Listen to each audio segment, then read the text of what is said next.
Hello! Today I just want to make a quick video that covers my current camping setup. This may help give some people ideas on how they would like to do their setup if they face some of the same issues that I do. I don't want to ramble on too long, but if there is something in the video you would like to know more about, just comment on the video and I will reply or even make a video to show it in more detail. I should firstly point out that this was the first camp trip with my new setup and lots of the gear was untrialed, so there will be additions and changes in the future. Depending on the interest on this video, I'll endeavour to make some more about the changes and possibly even some reviews on the items that I use. So, for context, my setup is unique in the fact that I have two main hurdles to overcome. I'm currently a full-time student and a part-time worker, so I need things on a very tight budget.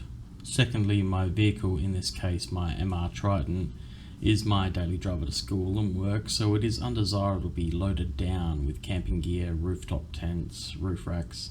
So this gear must be removed when I'm not camping. This process can't take all day with several people. It needs to be a quick one-person job. So let's have a look at what I, with the assistance of others, have done to overcome these challenges. To start, my first job, usually depending on how much warning I have of the camping adventure, is to get the rooftop tent on. I recently purchased a King's Grand Tourer Mark III from 4-wheel drive Supercenter as my new slumber dwelling after moving away from the King's Quickie pop-up hardshell tent. The main issue I had with the Quickie tent was the struts were internal, which made an already small tent smaller, and the claustrophobic feeling that it gave because of this.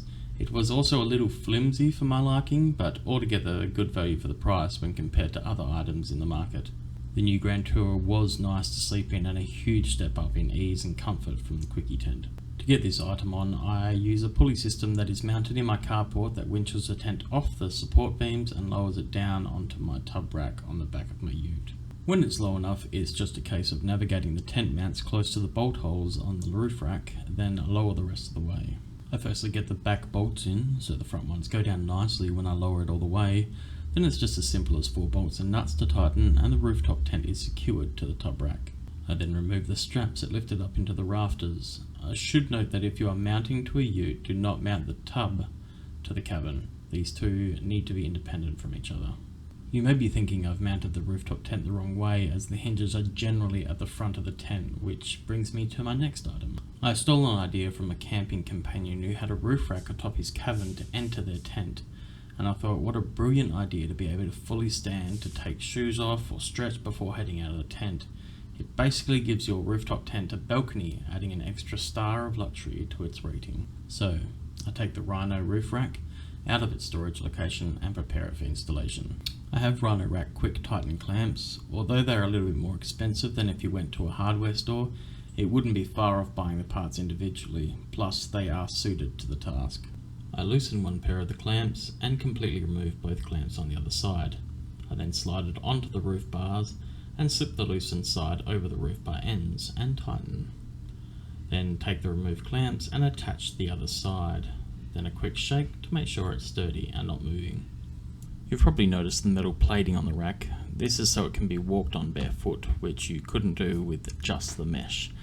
I know it doesn't go all the way to the edges, but it was the biggest piece available to me, and like I'd previously stated, this is a budget build. I winched the system back into the roof. Now all the winching is done, I take the handle off so it can't be easily moved by others. And this is what the rig looks like with just the tent and balcony attached. Now you've probably also noticed the small swing arm which is used for my toilet tent, which you'll see later on. Also, you may have noticed the fold down step on the side of the tub rack. This is a leftover feature created for the entry process to the Quickie tent. This turned out to be useful as I could swing my legs over the edge of the tent in the morning and stand so I could stretch and sit until I wanted to get up fully for the day. The next thing to do is to get up on the roof rack and put the bedding in. For this we use the ladder you get with the tent. The ladder is great. It has a platform style rung, not tiny ones that will flare up your tendonitis. The fastening system is this quick 3-prong buckle. It even comes in a nice canvas bag, so you won't scratch up that pretty shiny blue paint. I have the included ladder side mounts on the roof tent, and these do come in handy if the awnings are out and it's raining. But as I said before, we want the luxury edition, and we use the balcony to get in, i.e. the roof rack. So I made my own mounts by using a piece of angle and mounting some brackets with grooves cut in, and then I just attach that to the roof bars. With the ladder in place, we climb up and jump on my viewing platform to look at those below. With a quick flick of 2 latches and a slight pull, the heavy duty struts take over and the tent lifts itself up and open, revealing a spacious tent with plenty of room. As far as bedding is concerned, I have the original mattress and then an overlay foam piece and a fitted sheet. An important note, fitted sheets are horrible, so if you have a partner, kindly ask them to assist. I then put a blanket and both our sleeping bags in. I should note, for those going from the Quickie to the Grand Tourer, it is significantly cooler in these tents. Going from a Quickie tent where you probably didn't need but a small blanket even in cold weather, you will want to rug up in the Grand Tourer. The design, the extra space and the metal shell really contribute to making it quite cold. For those wondering, I believe it's an extra 110mm of room from the mattress to the roof of the tent when it's closed, so it should be plenty of room for bedding to go in whilst travelling. Now that that's done, we can close it up and move to the next job, which is charging the battery. I have a King's battery box with the digital voltage meter and a King's 115 amp hour deep cycle battery inside.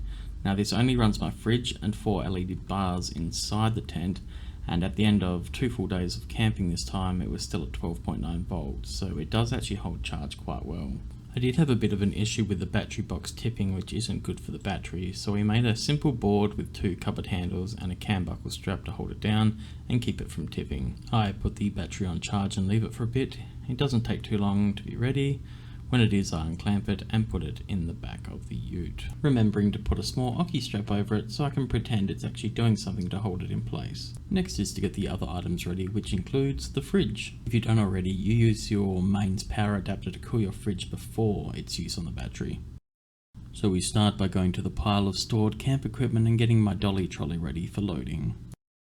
The first load contains my big black tub of goodies, the toilet, the food tub, the ladder, a spare tub of goodies and the water container and mount.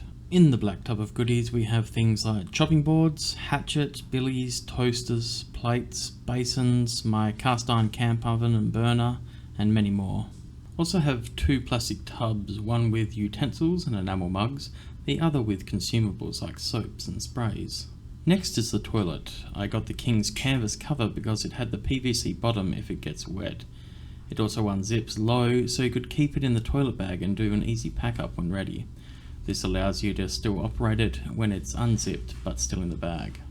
In the spare tubs I have an assortment of goodies like my storage hammock, which I will show you in a minute, dry bags for putting shoes in before going into the tent, also lanterns, Bluetooth speakers, rechargeable bug zapper, shower, collapsible buckets and other things. I'll take the first load to the ute to unpack and come back for the second load. This contains the chairs, the now pre-cooled fridge and a rubber mat for the roof rack entry. First off, let's grab the tubs and put some of the items onto the tub rack. Firstly, the storage hammock, which is just a double folded piece of shea cloth with a trailer net attached, 8 carabiners and it's all stitched together. I put this as a hammock under the roof of the tub rack and put my camp table and toilet tent in there. Next is the shower that I actually haven't used before, so I fill it up, strap it on the side and give it a pat to watch it jiggle. Next I put my highly sophisticated water jug mount on, which is merely just a piece of wood with hooks at the top for mounting and garage hooks below for the jug to sit in.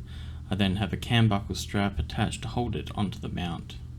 Next it's the black tub, which sits against the battery box and that also stops it moving about. I grab the ladder and that is as simple as mounting it to the side of the tub rack with straps. I put the rest of the items in. From left to right it's the items like the toilet paper and lanterns. Behind that is the food container that has food in it that doesn't need cooling, such as bread. Then the fridge with the toilet in front of it. This actually sits in there so nothing actually moves forward, back, left or right. Now that everything is in, I can close the roller cover and put the chairs on top. But first I'll show you the eyelets I use to strap them down with ocky straps. The eyelets go in the channel of the roller cover and slide back and forth so they can be located into the desired position. However, they don't move once the ocky straps are on because it provides tension on them. This provides a small amount of downwards force needed to hold the items in place. So a quick walk around the vehicle so you can see what it looks like before I take off, and I do apologise for my phone cover getting in the way of recording. One of the most important things to remember when camping, even in a rooftop tent, is being level. I used to get a sore back in the cookie tent because I hadn't levelled the tent and I was slightly facing my body downwards and putting pressure on my back. I would advise to invest in a small bubble level for a few dollars. When I set up, the bubble should be in the middle and slightly up, so I'm sitting up slightly when sleeping. Just a couple of dollars for a much nicer sleep. So now we're packed, let's head off to one of my favourite spots near Perth called Belinda Vale, which is about 45 to 50 minutes out of Perth, or just over an hour if you leave on a Friday afternoon, like we did.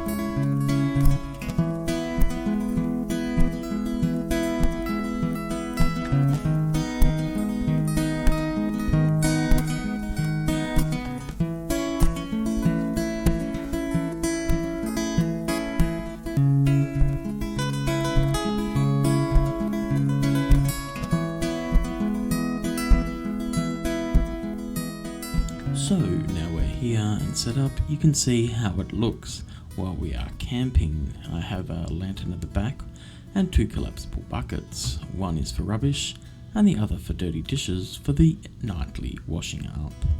You can see that swing arm in use now with the toilet tent I made, which is just a tarp on PVC pipe on a rope with a central hook. It's nothing fancy, but it works to keep things private and cost me all of about $8, and that was just for the PVC elbows. With the weather heating up, the awnings come out to stop the sun. My clothes that got wet from the rain the night before are blown off my windshield onto the ground. I think it's time to sit and relax for the weekend.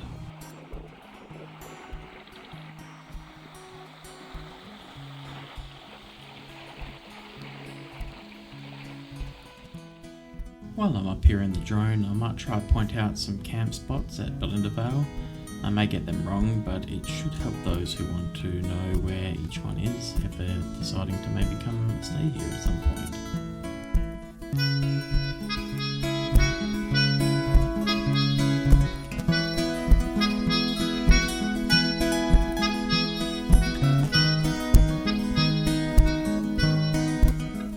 So, with the weekend over, it's time to pack up and head home. Pack up takes less than 10 minutes as I've made everything quite quick and easy to pack up. Not including things like unpacking food and clothes, pack up is probably less than an hour in total.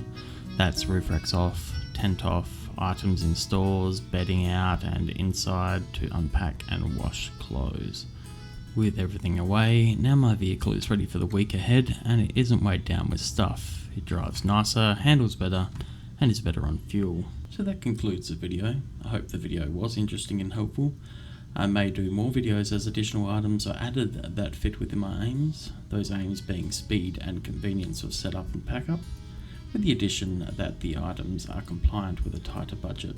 If there is anything in the video you want to know more about, leave a comment and I'll either reply or I'll do a little video reply for you. Thank you again for watching and have a wonderful day.